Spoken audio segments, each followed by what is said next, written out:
Hello, I'm Travis Calvert, and you're watching Every Guitar a Story.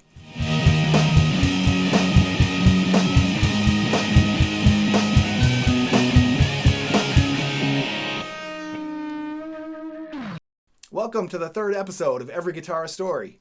If you watched either of the first two episodes, I thank you. It's been a real joy to sit down and talk about guitars with some of my favorite musicians I've had the pleasure to meet over the years. And this episode should be no different. We've got Kyle from the Detroit speed rock band Against the Grain joining us momentarily. One of the topics that has come up in recent conversation is the ones that got away. You know, the guitars that you've owned at one time or another, and for whatever reason they're no longer in your possession. Well, I have a couple of such guitar stories to share. And while I've managed to keep most of the guitars I've owned over the years, there are a couple that got away. But honestly, I'm not all that broke up about these two.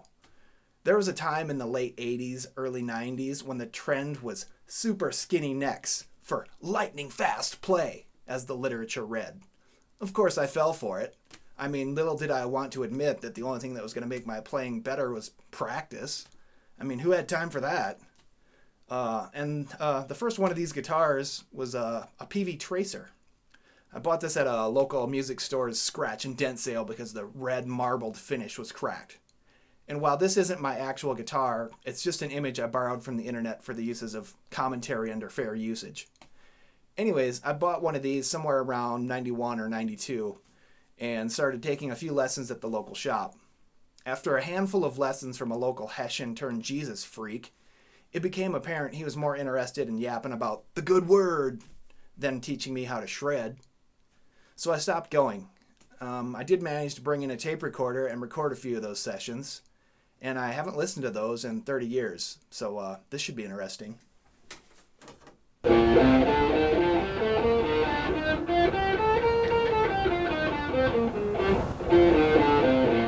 ghosted that when he did the Mixolydian scale there. Oh. I mean, man, what power tube you can come in and just like... That's cool. Wow, crazy, huh? Anyway, my taste would soon change, as would the taste of the whole world. I would still maintain a deep-seated love for all things fast and loud a la speed metal, but then Nirvana hit, and hit hard. I swear, though, we were doing slowed-down, sludgy metal before we ever heard the term grunge. Here's a little taste of the first band I was ever in. It's called Epitaph.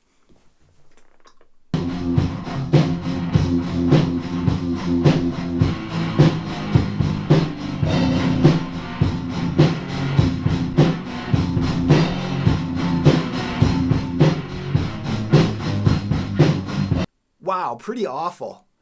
We never played a show or even got as far as finishing a song, but it was a start. By 1993, I had graduated with a 2-year associate's degree in electronics and started working full-time. This meant a few bucks in my pocket and the first time I would ever purchase a brand new guitar. I used to love getting those musicians' friend catalogs in the mail. And so, with a purchase price just north of $400, I picked out this. It's a Jackson JTX Standard, the Telecaster given the surf guitar treatment.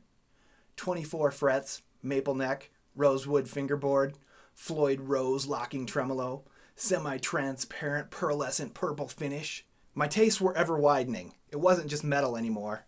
By 1994, I had met and befriended a local skinhead named Derek Reynolds, who had imported his love of all things punk rock into our little Midwestern town.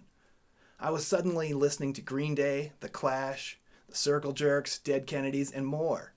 I mean, I had once discovered Black Flag a decade earlier by accident, but I knew no one who was into that weird shit. Well, it was all happening now, and once I was freed from the idea that songs needed solos, well shit, I could get on with what I really loved, the riff. It was soon after this that I started my first real band with real songs, and we played real shows. I started this with another California skinhead named Steve Davis. He was staying in this crazy house that was owned by a local biker who let folks in transition stay there. So amidst all kinds of craziness and half torn apart bikes in the living room, we set up drums and guitar and went at it. And I swear, every time the kick drum hit, the floorboards would bounce. I thought we were going to fall right through into the basement. It was crazy. Anyways, we quickly got some songs together. We recruited a few local kids to round out the band, and we were set. We were called No Reason, because we couldn't decide on a proper name, And we played a half dozen shows over the course of a year and recorded a 4-track cassette EP, as you did in those days. And to my knowledge, there's only one video that exists of us ever playing a show, and it's right here.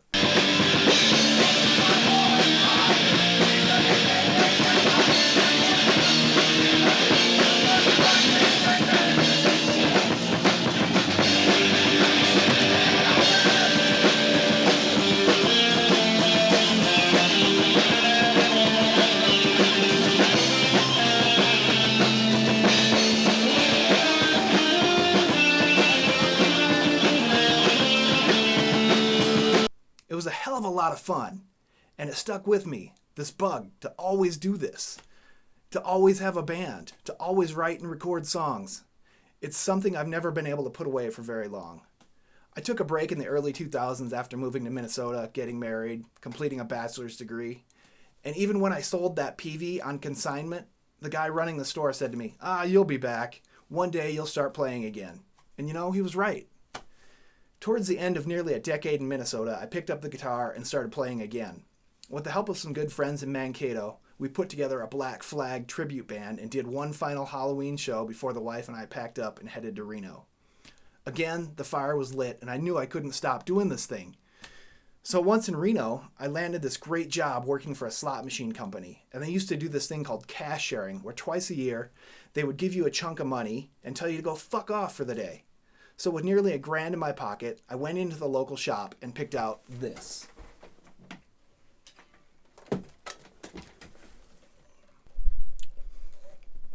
It's a 2003 Gibson SG Standard.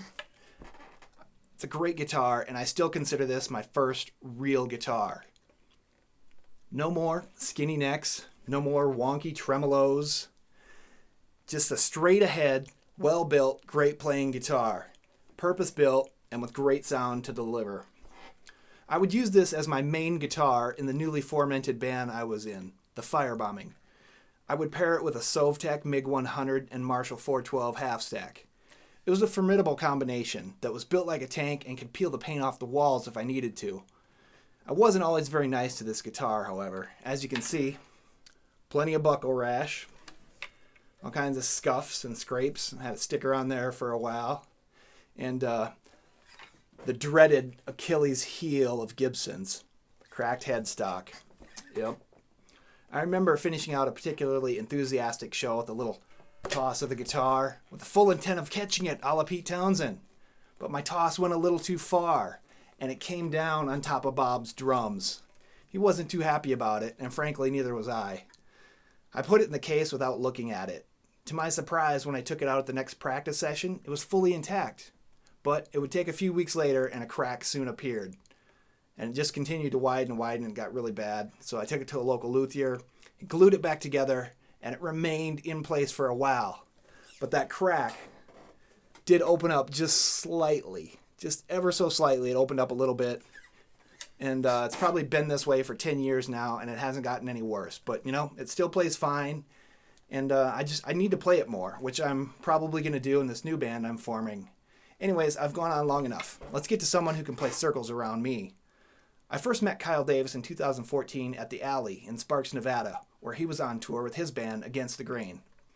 I heard rumors about his band, who was, according to my Minnesota friends, so loud they literally set their equipment on fire. Well, when I did see them, they didn't disappoint. They blew the roof off and continue to do so. I've been fortunate enough to see them play several times and made some good friends with them all when we put them up here at our rock and roll bed and breakfast. So, with no further ado, here's Kyle.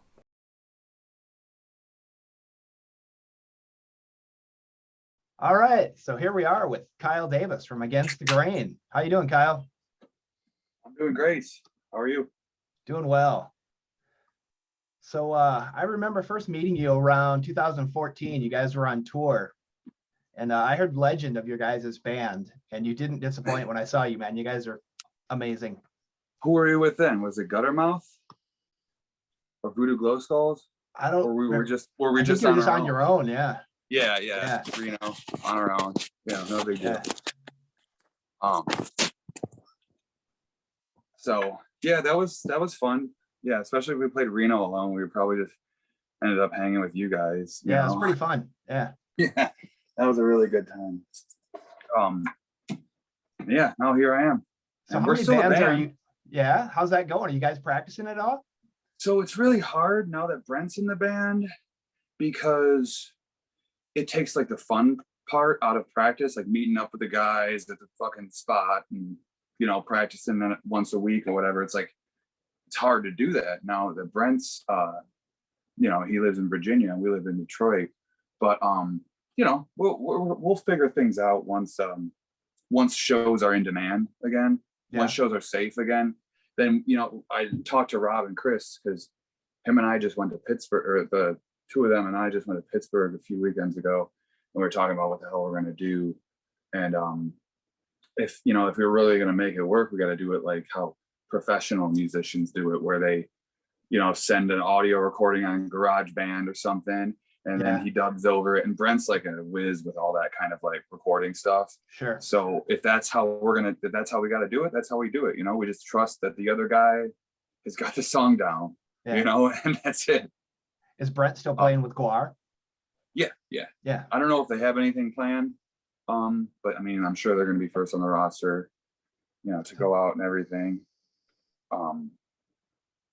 So yeah, I got that Against the Grain. I play at home with like my buddies in this band. There's a metal punk band called Raw Dogs. It's basically like if I was a singer of Against the Grain and we had double bass. That's it. Still sing kind of like Judas Priest, rockin' stuff, like a little bit more of like new wave British heavy metal sort of deal. But and then me and the guys from Raw Dogs, we go way back. We've known each other most of our lives. So we'll get together and do acoustic bullshit every once in a while. I've done a couple live streams during this whole thing. In the beginning of this whole pandemic, I just really lost faith, you know, in music. And it sucks so bad because we had our days, our tour, our debut with Brent. We were just going to do like a quick Midwest run, like 5 dates. And it was going to be my first time going out as a dad. I can do 5 dates. That's no biggie. And then it was like right around like mid to late March when everything was closed. And, you know, we just did the right thing and canceled. I'm not trying to be a fucking disease spreader, you know? Yeah. But it was just sucked because I like got this thing refretted. I used to have Schallers on it, but now I didn't know that they make Grovers in black. So I was like, okay, well, fuck it. It's black then. I'll take those. So I got new tuning heads on it. I got it refretted and everything all evened out. And it's just sat in a case. Yeah. That's kind of a bummer. Yeah, it sucked. But I mean, I did write a song, like a Devils and Angels sort of song, like for Against the Grain, like a ballad, spooky, whatever. That's really good, but I'm not going to do any demos of it until we can record it with the full band, with Rob hitting on the drums and all, you know. But it's this whole 6/8 kind of, you know, bluesy fucking banger. So I'm excited for that. We have recordings of ATG that we've rehearsed with Brent. We have, you know, some new songs that we can drop. We were thinking about just like, I don't know, putting on a 7-inch or something. Same with Raw Dogs. We want to put on out a 7-inch because people will buy that shit up. We can't go to shows. Everyone's got stimulus money. Fucking for sure. Buy a 7-inch. I'd buy that. So yeah, I just been I learned a bunch of cover songs. We were supposed to be in a wedding band, being a bass player and a couple local friends. But the wedding didn't get canceled. It just got scaled down to where they didn't need a 5-piece band. But we had all these stupid covers. I learned so many damn covers of bullshit songs. Well, everybody wants to hear Screaming for Vengeance at a wedding. Everyone wants to hear Boot Scootin' Boogie. And that was that was fun as hell. Wow. But it got canceled. But our band name for that, I had to come up with it. It's got to be a wedding band. We want to look mod. You know, we'll wear black, you know, 3-piece suit, you know, tie. What are we gonna call ourselves? The Living Daylights. Yeah, nice. Not the living daylights out of you, but we're the living daylights. And we even enlisted a keyboard player So like if we did like a Michael Jackson song, or like there was a song with horns in it or something, we were like, oh, we got the keyboard player, it's cool, you know. But it never panned out. So I just learned a bunch of songs for the hell of it. But you know, when you do that, it makes you a better musician all around. Oh, absolutely. Yeah. When I was a kid, when I started playing covers and shit, I was just learning like Motown, Billy Idol, and just all kinds of stuff, Bob Dylan, just knowing more kinds of music. You just, as a whole, it's like a symbiotic kind of thing. You just become it without realizing it. You're like, oh shit, I know this I know this makes sense now, blah blah blah. Yeah. And yeah, so that's pretty neat. So how old were you when you started playing? I was 13. Yeah. And all the other kids in school, they were like skateboarding and stuff. And they're always falling down. I mean, all the chicks liked them though, but I just couldn't skateboard, man. I could barely play hacky sack. I was weird. I was a weird kid, man. I was into like ghosts and shit. Like, I don't know. So I was like, all right, well, I'm 13 now. I like titties. How do I get girls? Oh shit, I can play guitar. And then I sucked. I sucked for so long. Actually, I do a pretty good example of this, okay? Okay. Because I didn't know how to read music. I went to lessons. I got lessons from just a standard like blues rock suburban dad. He's a great player, whatever. But I didn't want to read music or anything. That's by the time I left.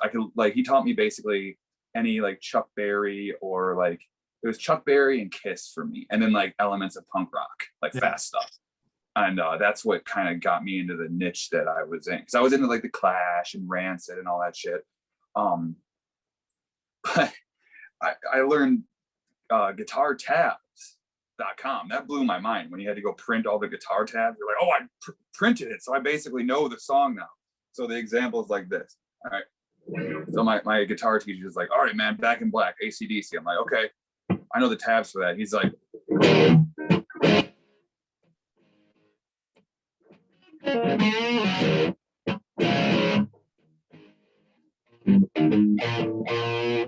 you know, and I'm like, okay, shit, I can do that. Look at the tab.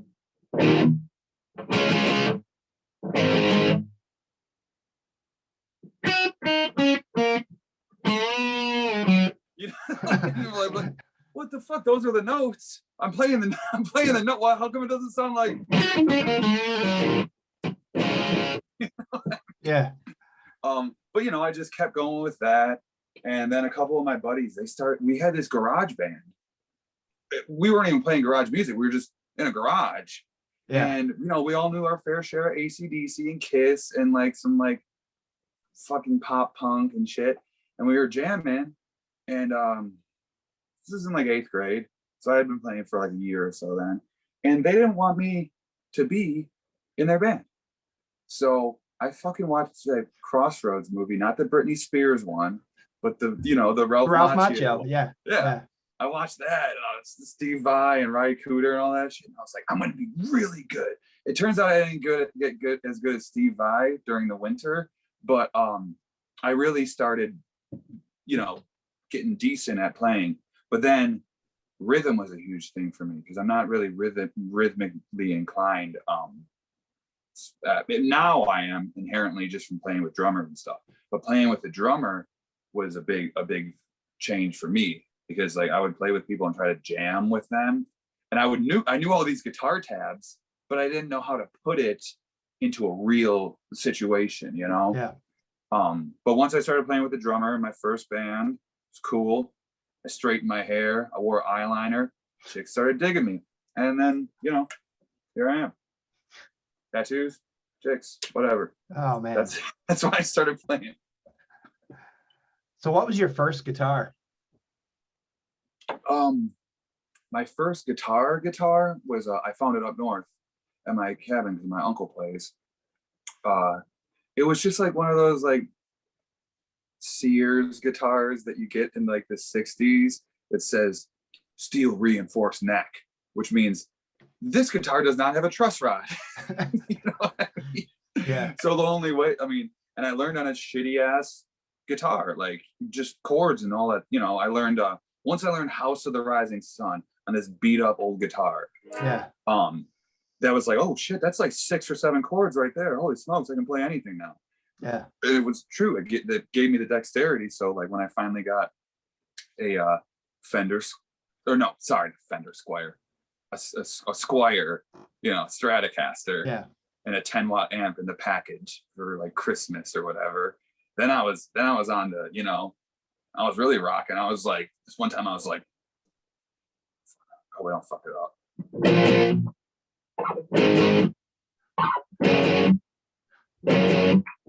Or, you know, whatever that Green Day song was. I was really rocking then. And then I put on layaway. Well, then I got from a pawn shop. We were bad kids. I think we like stole some shit and pawned it, and we were like, fuck, I can get this. It was Arbor, but it's like any, you know how guitar stores have their own brand, Alvarez, Crestwood, blah blah blah. But this was on a pawn shop, and it was, I wish I still had it. I think I got rid of it for another pawn shop deal or something, but it was sweet, and it was like a sort of a precursor to the guitars that I still hold in my highest regard. It was just like an ES 335 knockoff. Yeah. So like similar to Epiphone Dot. I mean, probably not as good. And it was a really nice like tobacco burst. Yeah. And it really showed me. Well, half the reason I got it because the hollow bodies. Where the hell? I got the F hole tattooed on me because it meant so much to me, because we didn't have practice spaces back then. You know, we were just a bunch of kids hanging out in the suburbs. So if all of us had hollow bodies, though, we still had the bending of the electric guitar, but we could play essentially acoustically and still put work in, you know? Sure. And yeah, because it's still good, even if you can't practice with your drummer, get together with your guitarist and just hash some shit out. Maybe you can make something, add another harmony, or, you know, make a new bridge or whatever. Yeah, for sure. So that was my main deal for a long time. And then finally I got this, I still have it in the basement. I was going to play it today, but my fucking sister borrowed it for like 2 years and fucked it up. It still plays, but it's called an Italia. It's a semi-hollow body, and it's really strange because it's got a piezo pickup input and, you know, a regular, you know, pickup input, whatever. So you can do some crazy things with it. Like I was playing in a 1-man or a 2-man band with just a drummer before, and I had like the regular pickup coming out of this PV Classic 50, and then the acoustic pickup going through like a bass amp, just bogged out, and it just gave the craziest tone. And then also, if you used a Y cable, you can plug both of those in to a regular amp and get that sort of same crazy dual sound. It was really, really fun, and it's a good guitar. You know, it was like I you know, saved all my money by the time I was like 17, 16, and I bought a guitar for $500. And all my friends laughed at me because I bought a fucking composite plastic guitar. But that was like, I was in a bunch of surf bands and garage, like actual garage bands. So I have this PV thing. So it worked. I mean, I still have it and I still love it. I don't think I'll ever get rid of it. Wow. So how many guitars do you own currently? I got this is my main bitch. Yeah. The Gibson G7 or G1, not an SG1, because I think it has something to do with the pickup placement. Or no, SG Juniors have the pickup placement closer to the neck, and the G1 has it down here. I think that's the only difference. I've got a lace sensor in this, and we used to have an endorsement with them. That guy hooked it up, and it's sweet because you're only buying one pickup from them. You don't gotta buy 2. Yeah. And it had like active and passive stuff, but I had my buddy who installed it. I just had this made as a kill switch. This coil tap right here. And yes, there's been many times where I've had a few drinks on stage and couldn't figure out why my tuning pedal wasn't getting a signal, and that was why. Yeah. But yeah, this is my main thing. I mean, look at the damage I've done to this neck. Yeah, it's been played a bit. You can see the range that I play in, and then like all these marks. Yeah. Also, I love belt buckles. So this is my main bitch.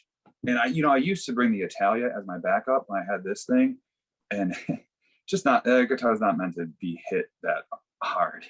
So I worked my ass off this one summer a couple years ago, working this country music festival, and this is my LP. Oh yeah, double cut. This is what I was telling you about the other day. Nice. I bought it from my buddy Dave Malash from Electric Six. It's $500 with a flight case, and it's got these, and it's got the inlays, because usually it's dot inlays. Yeah. And that's like the only crazy thing about it. I mean, it's just it's a cheaper Les Paul, but it sounds great. It came with the P90s, but I'm so used to such like high gain stuff, and how to control it. Hence the hollow body stuff too. You can get a great tone, but you got to know what you're doing. You can't just crank it out, So I got some. I didn't get any really expensive pickups for it.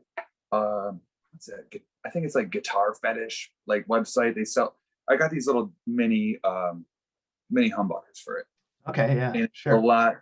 It's because when you break a string on stage and you need to get your backup, you don't want to sound completely different than what you sound like. Like obviously when I change between these two today, even I'm gonna mess with the settings a little bit on the amp, because this is a whole different animal. Yeah.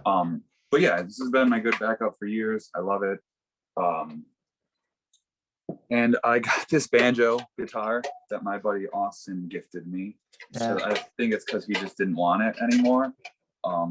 And this thing is really fun. When we were touring, when we were nobodies, like when you met us, I'd bring this fucker with me to all the hippie towns and all the college towns, and just sit on the side of the road and be like, "Hey, I'm just a homeless guy. Hey, give me some money. I'll sing you a David Allan Coe song. Hey," and it worked, and it was nice. And then I just have an Ibanez acoustic downstairs that I got like when I was like 13 or 14. That thing's been beating the shit out of too. I slept in ways with that. I had to use it as a weapon before, but it's whatever. It's an Ibanez. Everyone always shits on Ibanez, but like it's not a bad guitar. I saw a meme somewhere on one of these guitar pages, and it was like, no matter how nice your acoustic is, there will always be some random Yamaha at a pawn shop for like $89 that will outplay that. And it's so true. It is, yeah. So yeah, a lot of the banjo players say that the banjo guitar is for posers and blah blah blah, and I say to them, "Bitch, this was a free instrument, and I can emulate the banjo sound pretty decently if I have to banjo my way out of a situation." All right, here, let me give you something. No rehearsal at all. I'm just doing it, all right?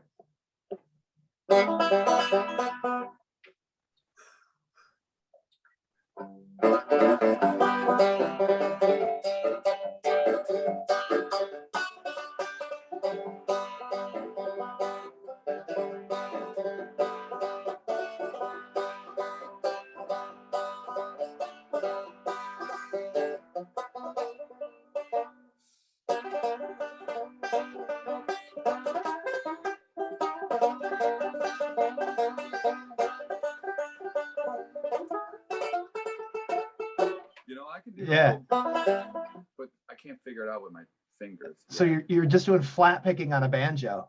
Yeah, that's all. And I could that finger picking stuff is hard, man. Dude, that's the thing. Like claw hammer and the percussive shit. Like I'll get that eventually, because I know a little bit about like the hybrid picking stuff. Like freaking Eddie Cochran and Brian Setzer obviously plays the hell out of that. Yeah. And I can do a little bit of that. And then I'm looking at like this like Magic Sam and shit. Like there's this one riff that's so dope. All right. I'll turn the gain down. God, I suck so bad.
whatever. Yeah, But that's fun. just, I'm not even using I'm not even doing the Travis picking that I unlearned from Dust in the Wind. I'm just like hitting it with my thumb and going, and then just use my third finger. Here's another one.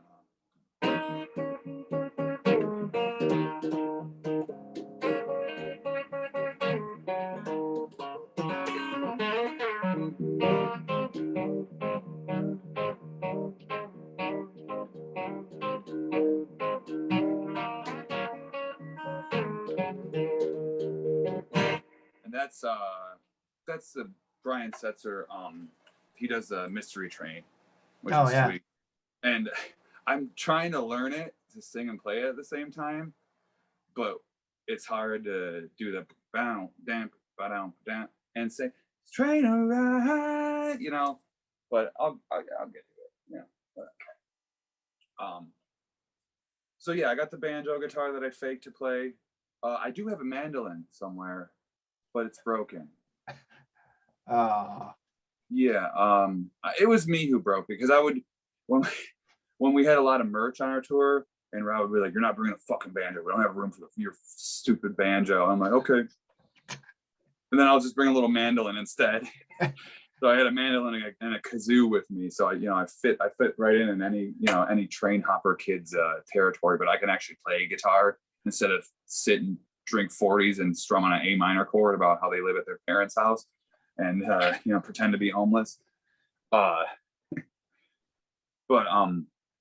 Yeah, so I can do mandolin a little decently. And I was playing a lot of it when we were on tour with Goddamn Gallows. Jake Orvis he's a great music. I mean, all those guys are, but Jake's really great because he's a great rock guitarist and a great mandolin player. I eventually gave up on mandolin. I tried to learn Kentucky Mandolin by Bill Monroe, and I couldn't learn it immediately in one night. So I said, fuck it. Fuck mandolin. I'm done. So, and it's broken now. I didn't smash it or anything. I just opened the case one day. I was going to let my sister borrow it, and like the nut on the top. So an easy fix. I could file that down and put a new one in, but I'm still kind of mad at mandolin. Yeah, I hear you. I was listening to bluegrass last weekend, and I cut my thumb off with a mandolin slicer. Yeah. Yep. And changing the strings on those fuckers too. I mean, I like that they have the little hooks at the bottom. Yeah. That you can that stay in, but you're doing eight small little strings. Fuck, man. Yeah, my hands are too big for that. Yeah. So what kind of strings do you use? Oh, I have an endorsement with GHS strings. Nice. So that was really cool because I was breaking strings a lot. I liked the hybrids strings from Ernie Ball, the skinny top heavy bottoms. Yeah. So I think it was like 42, 52, 30, and then the rest of the bottom was like 17, 13, 10. So so you had that because we would drop tune for a couple of songs. So when, it really would keep your stuff in tune when you're hitting it heavy, and then you still have you can still solo at the bottom. Cool. So I was using those, but then GHS, as soon, they turned us down a lot for endorsements, and I get it, but we got in, and it's a great company. They're from Michigan, and that's what I use. I mean, they're just good quality strings. They're better quality than Ernie Ball. Because Nick would always bitch at me. Stop using those cheap ass strings. Get yourself some GHS. All right, fine. Yeah, everybody's got their own thing that they like. Yeah. Well, also I have 27 packs of GHS strings that I bought for this tour that I thought was going to happen. Yeah. So I'm set on strings for a while. What else? What is the holy grail of guitars? If you could own any guitar in the world, what would it be? It would be Elvin Lee's Woodstock guitar, the ES335, because that model has the baritone knob on it. So it changes the whole. I don't know the logistics of it exactly, but my buddy's dad has one that same year, and it's got this baritone knob on it, and it just kind of changes your mids a little bit, but it overall changes the whole tone and the whole brightness too of like what you're really going for. And it's cool that you can do it right on your guitar, you know? Yeah. Those things just feel so great. They're so timeless looking. I mean, it is that, like, that guitar is the fucking rock and roll guitar. And for people that don't even know, people that don't know shit about rock and roll but have seen Back to the Future, they'll be like, oh, that guitar, yeah, that's, you know, Chuck Berry's, you know, he was rocking one of those, like, you know. So that's my holy grail, man. Alvin Lee, man, is quite the player. Out of all my favorite guitar players, it's like Alvin Lee, Peter Green. I love Peter Green. I also, you know, I'm not like a Fleetwood Mac hater or anything too. I like all this Stevie Nicks stuff as well. But like, if you're just looking for a blues influence, man, that guy is just phenomenal. Peter Green, Alvin Lee, those are my kind of, and then just like a lot of just like, I like a lot of Magic Sam. Robert Johnson's good. Metal guitarists and stuff, modern guitarists. I love Jack White when I was a kid. Yeah. But he's a douchebag, dude. But he did teach me like the whole less is more thing, you know, single pickup guitars, blah blah blah, Delta blues. But now he's just a total poser and a cuck. But I did love the shit out of the White Stripes when I was a kid, and that's what kind of got me to get into more Delta blues kind of stuff and garage stuff at the same time, because that was all happening in this. I was a little too young to be part of it, like to be drinking in bars when it was like actually going on, but like there was still remnants of it, you know. So that was, you know, that was really cool. I mean, Matt Pike, he's a fucking great guitarist, and I know his shit, all his influences and shit all go back to like, you know, same kind of blues stuff. And then he just really puts a really fun spin on the heavy metal genre. Like High on Fire is like one of the, like any of the big heavy metal bands that I'll listen to, I'll put on High on Fire. Definitely. Yeah, they're just great. Drums are scary too. Tribal. Like the battle in Lord of the Rings, the big one. Something, but it feels Helm's Deep. The Battle of Helm's Deep, you know, like the war drums there. It's like that. It's like scary, you know. And I've talked to him and met him a few times. He's really nice. Jeff Matz is also a nice dude too. And he knows Rob because Zeke and stuff. They're just, you know, that they're a great band. I love working for them. I miss working for bands, but it's a double-edged sword because you get to work for the bands you like, and either they're assholes or there's some shit that's so popular and it's for the young kids, and it just makes me even a more jaded 31-year-old man. Just like, what are these kids damn listening to? There's too many damn lights up here. Will someone get a Stratocaster out here? You know? But I don't know. I've been in some cool situations. Like I loaded for Jeff Beck before, and I was just like setting up his pedals and shit for him, and he was just right there on stage, like just doing his thing, and he didn't give a fuck. Whereas like if we're working for Ozzy, the Prince of Darkness, you don't even see Ozzy, bro. You don't even see him. But I did decorate his dressing room. They lay down black carpet in his dressing room wherever he goes. So that's kind of cool. So is that your day job? What? Setting up? No, I got out of that shit. I got out of that stuff a while ago. Hold on, I got a text.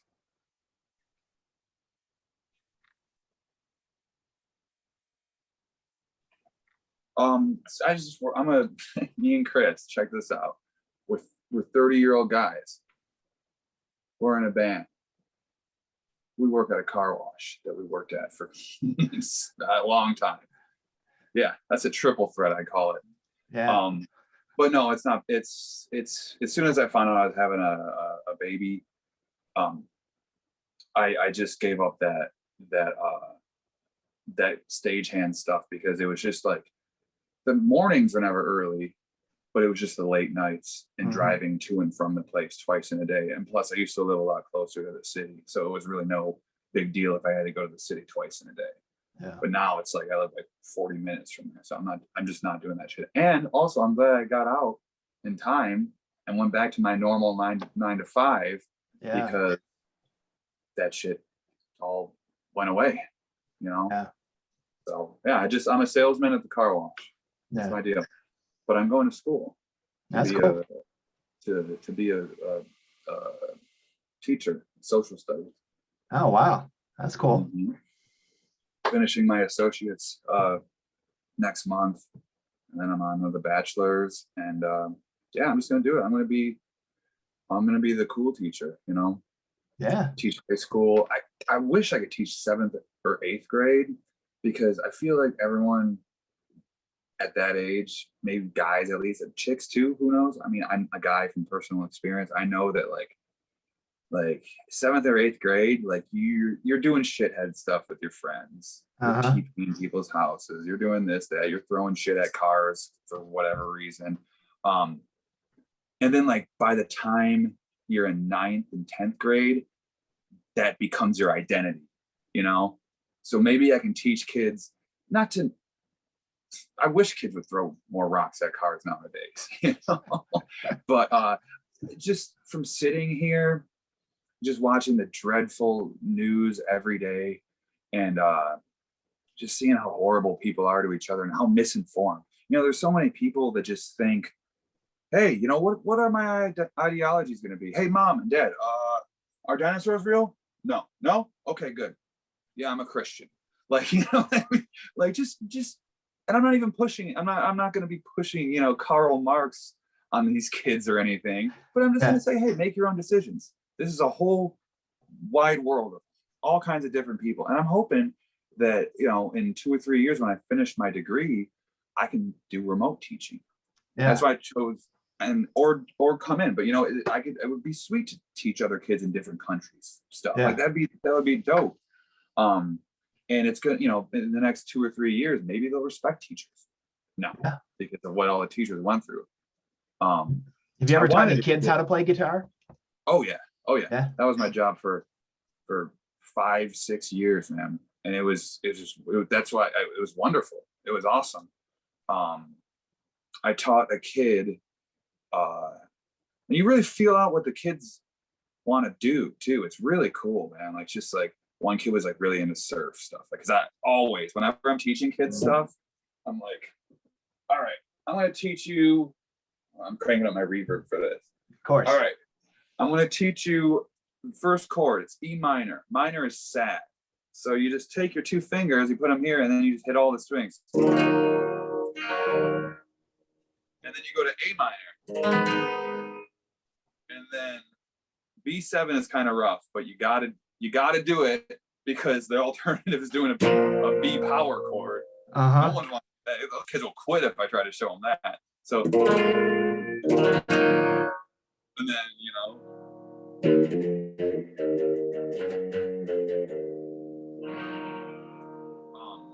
And yeah, I used to play a bunch of surf shit, but I always started with the E minor, A minor progression, because that's a blues progression. And then I'll teach them.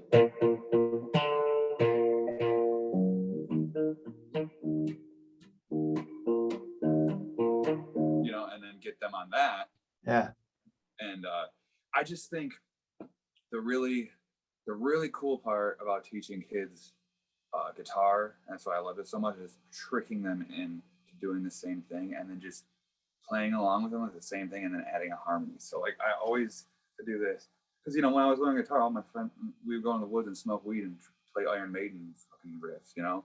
So I made up, my buddy made up a thing that was like this. It was like,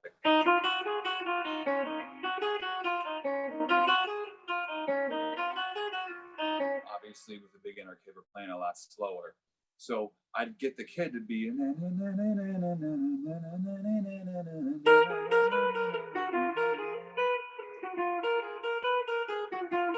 I would throw that in on them when I was like, don't think about anything else but playing that little lead that I was showing you. Don't think about anything else. Don't think about what I'm playing. Don't think about. And then when I would do that, 97% of the time, the kid's mind would be blown. They'd be like, I want to play guitar. Yeah. Because that was my mind-blowing moment. It was Strutter, A Kiss, the Paul Stanley version. the faster one with a disco beat. And we had our shitty guitars, and we played. And when we finally broke away, and he was doing.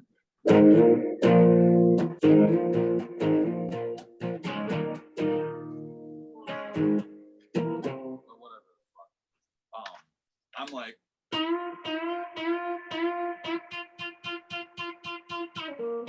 the trail. I felt like a fucking guitar god. Yeah. And that was it, man. That was it for me. Like, just playing in unison with another person. That's what got me into it. Instead of like sitting down reading theory. What? Whack. I'm not hating. I just can't read music, so that's all. Got to work with what you have. Yeah, and Chris is a total virtuoso with that shit. So he sort of taught me how to have perfect pitch, because we would just be in different rooms, or we would blindfold each other and try to play notes and guess which the note was. And it's wow. Now it's like fucking crazy, man. Like at McDonald's, when the fryer goes off and says that it's ready, that's a G note. When you open up a Chevy car door, it's between a C and a B. That's the note that's going. Like, fucking toilets flush in E flat. So if we play in E flat, so if I needed, my tuner's broken, I got no electricity, just hit the fucking toilet and see if you can, match up to that. Yeah. And I had this whole crazy theory. Maybe I smoked too much weed one night, but I read stuff that the universe, or at least the earth, is in the key of A flat. Huh. And if you ever think about it, even a phone tuner, any tuner, you let it sit, and it'll go to A flat always, no matter what. A flat or a B, depending on your hertz or whatever, but it's always going to go to A flat, which is just like super weird. And then some hippie in California told me that, bro, dude, I do crystals, and the universe is in an E. No, the universe is in an E. It's unpredictable, man. Fucking E major? What are you kidding me, man? A sharp. That's weird. A sharp is weird. E is not weird. I love it though, but it's not. It's not like that. In a perfect universe, we'd be an E and A, but everything's not all E's and A's. It's the in between. For sure. I can play the shit out of a harmonica too. Can you? Just so you know. Yes. Oh. It's very simple. Cross harp. Okay. So like. So if you got a harmonica in C, which most people have, it'll be like. You would use a G pattern to solo over it to be cross harp, because C is a cross from G, from what I think I've gathered. Shit, maybe I should grab one. Yeah, I used one of these on one of our albums, and it was really hard because we're in flat, so like. I had to find an F sharp harmonica, but Rob, the band paid for it for two fucking bad harmonicas, so screw it. Let me see what I got here.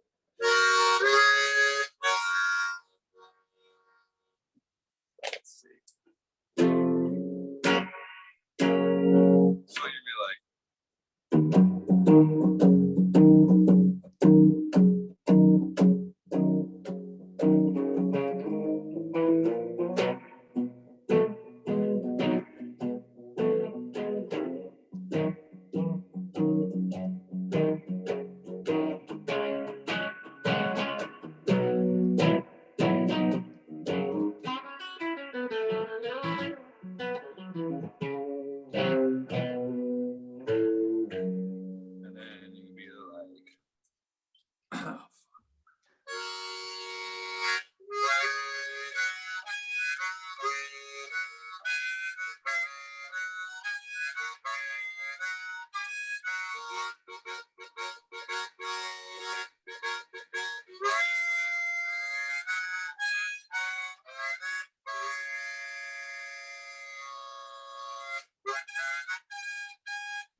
know, whatever. It's easy.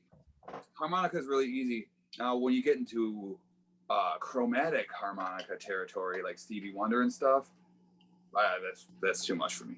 I can't do it. But there's a button that you slide that blocks out certain reeds, and the thing is huge too. It's not like a little blues harp. Because like with this, okay, so folk harmonica, like a C harmonica is perfect for folk because like Bob Dylan, he'll just be and you know, you can fit a C harmonica with C, D, G, E minor, E major, blah blah blah. But if you want it to be strictly blues harp, you got two options, you know. So yeah, I just did that. I was super into Bob Dylan and all Woody Guthrie and all that stuff when I was a kid. I had a bunch of folk punk songs. Maybe I'll release them someday. I don't know. I'm scared. But yeah, I love all the folk instruments. But yeah, I got offered recently to play bass in a band. And I think I can handle it. Yeah. I think I can handle playing bass because like it would be nice. I could just hang with the drummer, you know. And it's the dude in the band is another fellow dad. So we're just a no hassles band, you know. We'll practice whenever. We haven't even practiced yet. I haven't talked to the guy in like 3 weeks, but he sent me the recordings, and it's really like real like Hendrix-ish. But not like ripping Hendrix, but just like very like blues, like James Gang kind of stuff. Some like Captain Beyondish sort of riffs, like and then some like mean, like tough, like UFO style riffs and everything too. So I'm really stoked for that, just to sit back because I don't have a bass rig or anything. But he's got all the stuff. So and a 73 Guild bass that I can play. So I'm like, yeah, all right, whatever, let's do it. You know. Yeah, sounds like fun. And I jammed with the guitarist from Raw Dogs the other day. Our bass player's hand is fucked up, so he couldn't practice with us. But it was good. I mean, it was just good to just dust this electric guitar off and put some miles in it. And it really did feel good to crank my full stack and just kind of zone out for an hour or two. That was one of the things I was going to ask you about is what kind of amplifiers you're using. So I don't have it with me. It wouldn't fit in my condo. It's just a 1976 V4. It's not point to point. It's got a mixture of circuit boards and some stuff. I think the pre-1975 ones were all Class A or whatever, point to point. But it's got a lot of point to point wiring, and it's a great amp. Everyone gets their stuff modded by this guy, Dean Zink, out here. So he essentially kind of put an attenuator on the back. He just put a master volume on the back. Yeah. So I can crank my main volume, and that's essentially like a gain channel. Yeah. And then the master. So, you know, keep the master at like halfway, and that thing is loud and dirty, and I don't have to put a lot on it. But when we were doing 150 shows a year, it was a lot of money to get that thing serviced. Definitely, yeah. $300 a year just to play fucking bullshit amp. But I wouldn't have it any other way. I like my amp, you know. I'm a boomer. I don't know. I like having my heavy, stupid, shitty, inconvenient amp. Yeah. I need to get it serviced now. It's been doing this buzzing noise, and I just smack it, and it goes away. I think it's just the seating of one of the tubes. I don't think it's that big of a deal. Yeah. But yeah, that's my way to go. I mean, I'm not just like an Ampeg guy either. That just kind of came to me, and I've had it for 10 years.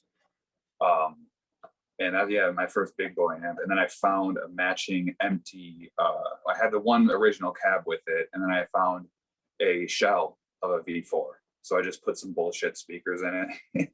I don't even know what they are. I bought a cab from someone else the day before, and I just put all that shit in the V4 thing because the silver face was still in good condition. I got this like V4 full stack. Cool. That I've used like 4 times. What sort of pedals do you run into it? So I just got right now. I have because I'm playing on this PV Classic 50, which is this thing has never been serviced. I got it when I was like 15 and I'm 31 now. But this thing has been through it all. Actually, the dude from what was Jello and the Guantanamo Bay, blah blah blah. Yeah. The guitarist for that, who I think was in something else. He borrowed it. We did 2 dates with Jello, and he borrowed it for those days. And I was like, fuck, I hope my shitty ass amp. Like, I hope I don't have to go up and smack the amp. Like, fuck. And he loved it, and he offered me $500 to buy it from me. Wow. And I was gonna do it, but then I wouldn't have an amp anymore. I didn't have any backup amps. So I got my PV Classic 50 for home. I got this other little weird old like Ampeg Silverface, like 10-watt amp. It was my old neighbor. He's like, hey, I found this amp upstairs in my mom's attic. I don't know shit about it. I just left it on your porch. You can have it. And I had to put like $80 worth of work into it. But it's cool. It's so cute, dude. It's like a little 10-watt, 1-speaker Silverface, solid state. But I talked to an amp head buddy of mine, and I was like, is modern solid state the same as old solid state? Is it like black and white, or what's the deal? And he said that the old school solid state stuff is better. And I can agree to that, you know. But yeah, that's just like a little 10-watt deal. I thought he was going to give me a bullshit 10-watt Squire amp, and I'm like, that's fine too. Like, whatever, I can, you know, throw some delay on that and make it as a vocal amp or whatever. But no, this little thing is sweet. So I got my Ampeg. I got this PV Classic 50 410 open back. It's nice because you can put your drugs in the open back. Yeah. Cops aren't gonna look for it. You put it against the wheel well, you're good to go.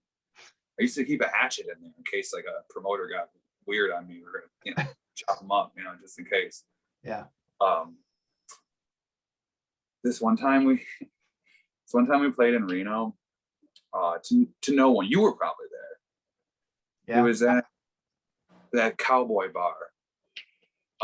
With the cowboy bartender dude, you know, Yeah. that looks like, and this kid that booked us, he double booked us for a night with a black metal band. And we were pissed because we had to play at like 5 p.m. to literally no one.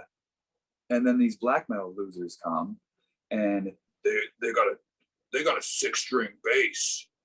And the guy's not even like 6-string basses are fucking stupid. They should be done away with. But Chris, when he had that 6-string bass, he could play the shit out of that thing. 6-string fretless. I mean, it sounded like crap. It's not good for the rock and roll aesthetic. But Chris could actually play the thing. We're like, imagine what a black metal 6-string bassist is gonna do. Just the same shit that you would do with the 4-string. You know what I mean? And he's like making like just like chords. It was just like the worst fucking thing ever. And me and Nick always talk about this cursed black metal sandwich. We were poor, we were fucking hungry, we were homeless in the damn desert. Now we're not homeless in Reno anymore, thanks to you.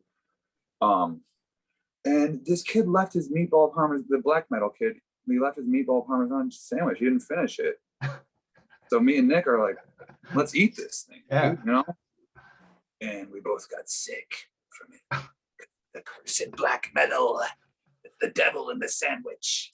And anyways, the kid wasn't gonna pay us, so we threatened to beat him up, and he had to come and get his mom to give us $100. I mean, like, if we didn't get the $100 from him, it looks like we're living in Reno. Like, what the fuck? So yeah, that's the cursed black metal, you know, chicken parmesan sandwich story. I haven't had one since. I'm a little weary, you know. Yeah, I bet. Yeah. So there's that. What other questions?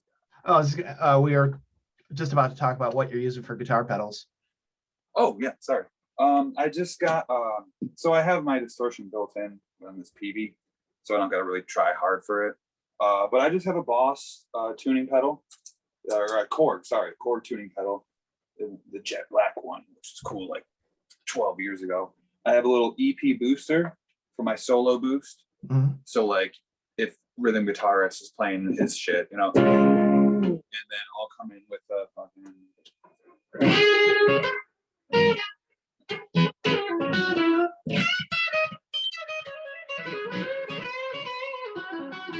It's just basically so we don't drown each other out. Yeah. And then I have, I would love a vintage tube screamer, but I have a little, hold on, let me find this damn thing. Oh, there we go. I have a small one. And it sounds just as good. Yeah. It was cheap. It was like $90, and you know, just to get a little bit more grittiness out of my amp, I did that. I got that thing because Nick started just getting all these badass pedals. And I'm like, what the fuck am I supposed to do, man? Like, so I just had to keep up. So, but yeah, I run it pretty simple. Just the EP booster for solos and a tube screamer just for some warmth and some grit. Yeah.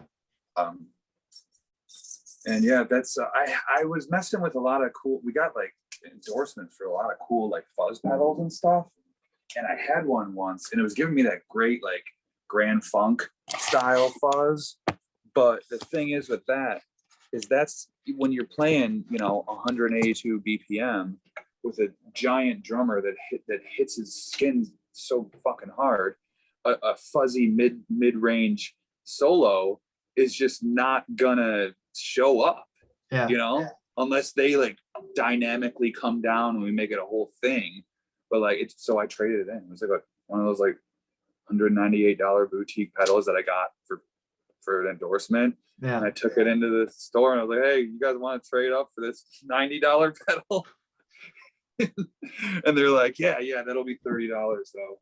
We can't just give you this thing. I was like, okay, can I put it on layaway? It was $30. The true life of a rocker. Yeah. But yeah, they were good. They were really cool pedals. They did a lot of shit, but it just for practicality, it just wasn't working. I just needed some. I want to get one of those. What's the ones that like Entombed and Black Breath use? Isn't the Metal Zone? They got for that buzzsaw guitar effect. Yeah. I just want one of those. Just so I don't even want like it wouldn't work for ATG. I just want to be like, you know, like this sounds fucking so brutal and heavy. Yeah. And the trick that they do with those Metal Zone pickups, they scoop all of their stuff on their amp, all of it down, and then they just crank all the shit on the pedal. So that's what gives it that like buzzsaw, like Entombed kind of style tone. Crazy. Yeah, it is.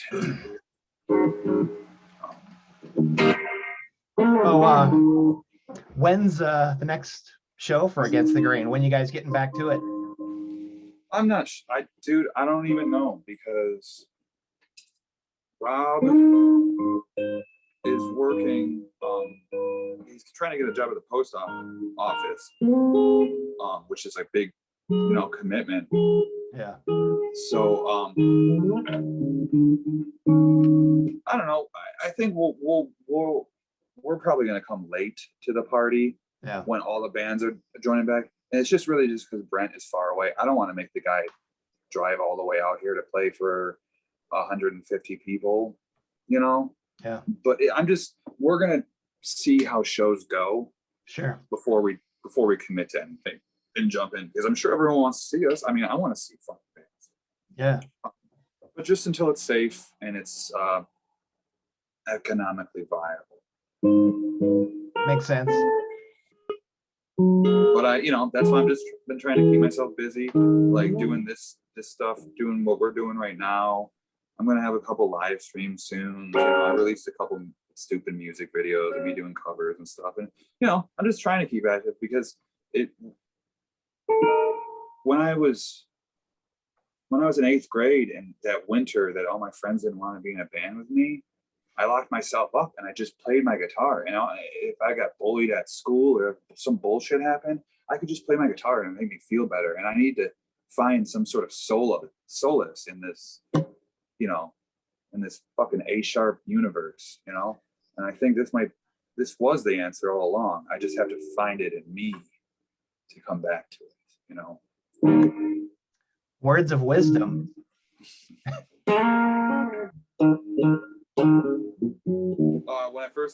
So I always tell the guys in Chappelle's show, in the in-betweens. I was like, shit, that's Delta Blues. What? And I made my first blues song ever. You want to hear it? It's not. It's just a little bit of riffage. Okay, just like. I guess I'll use the pick.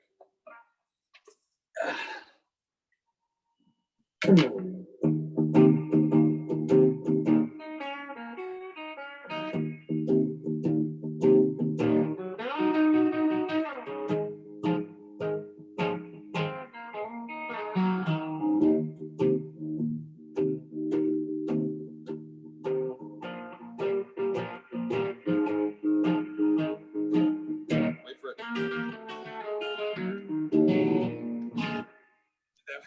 I was like, okay, I got that now. I can do other shit. Yeah. Like I know a lot of like the like.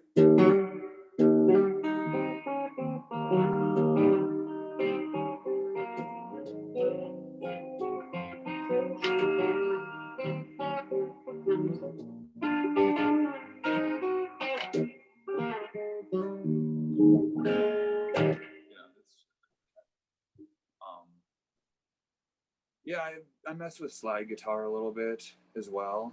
A lot of people do the open G, like the Keith Richards tuning. Yeah. I like open E better, just because I'm more accustomed to it, or open A if I want to get crazy. But slide's really easy once you just figure out that it's only 3 chords, just like a blues progression. You know, you can do your fancy shit here, open. You do your fancy shit here. You do your turnaround here, and then if you want to sound cool, you go on the 12th fret, and you're good. You know. Yeah. Now the guys that play I think it was Dwayne Allman. He did all that slide stuff with in standard tuning, which that's a pretty crazy thing to do. Just like, you know, you got to make up little half chords and stuff to even have something that's translatable. You know. Mm-hmm. Shit. Is it 4? Yep, I think we're about ready to wrap this up. So why don't you just play something to take us out? Yeah. Oh,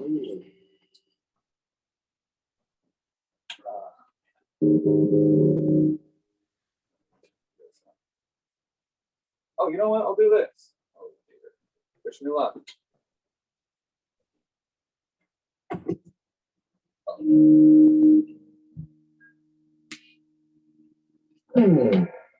Ready? Yeah.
Hello.